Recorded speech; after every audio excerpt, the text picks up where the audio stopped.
Let's move on to 2117 carbon.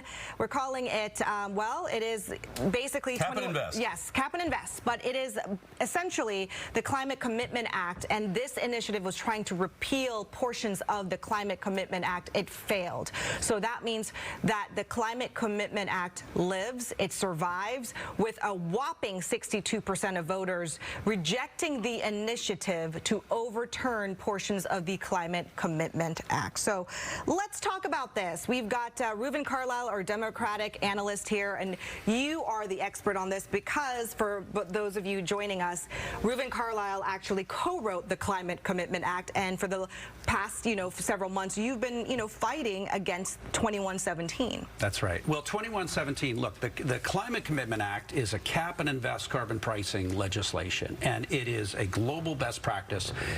Now that it's been reaffirmed by the voters and this initiative has been defeated, it presents the opportunity to link our markets with California and Quebec, and that not only lowers costs, but it increases the quality of the investments that are possible. So it's a strong public policy. I'm very proud of it.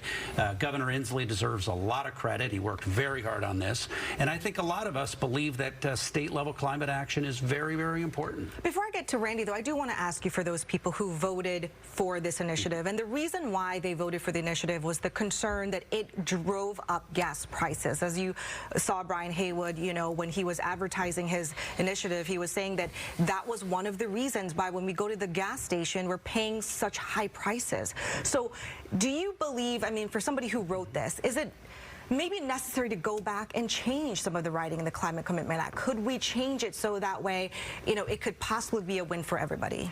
Yeah, well, it's a fair question. I think being sensitive to where the public is in terms of affordability is a real deal issue. We all know that.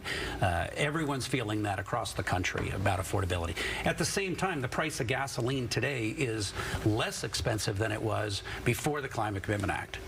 So there is not evidence to suggest that anything other than global crude prices and the issues of the oil industry are really central to the price of gasoline at the pump. Not pretending like there's not an effect, but it's not nearly at the level that people are argued in their campaign, and the public is validating that. The Associated Press has called that one for sure, Todd. Randy, you have a look on your face, Well, with all due respect to the former senator, the only thing that this initiative has proven efficient at is extracting money from consumers of Washington State.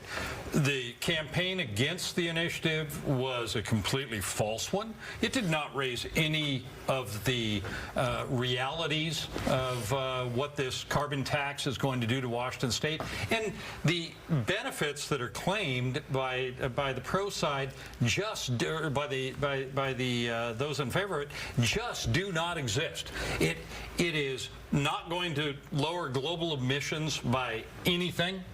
It is not going to help the state of Washington do anything but spend more money on Democrats' constituencies that will pour more money into future Democratic campaigns. And that is primarily the extraction that this initiative has proven to be. And the reality is when you spend $40 million on initiatives to pass them or to defeat them, you have greater chance of success. And that's what you had here. You had a spending level by those who benefit from the money taken from consumers to make sure that money's locked in for the future.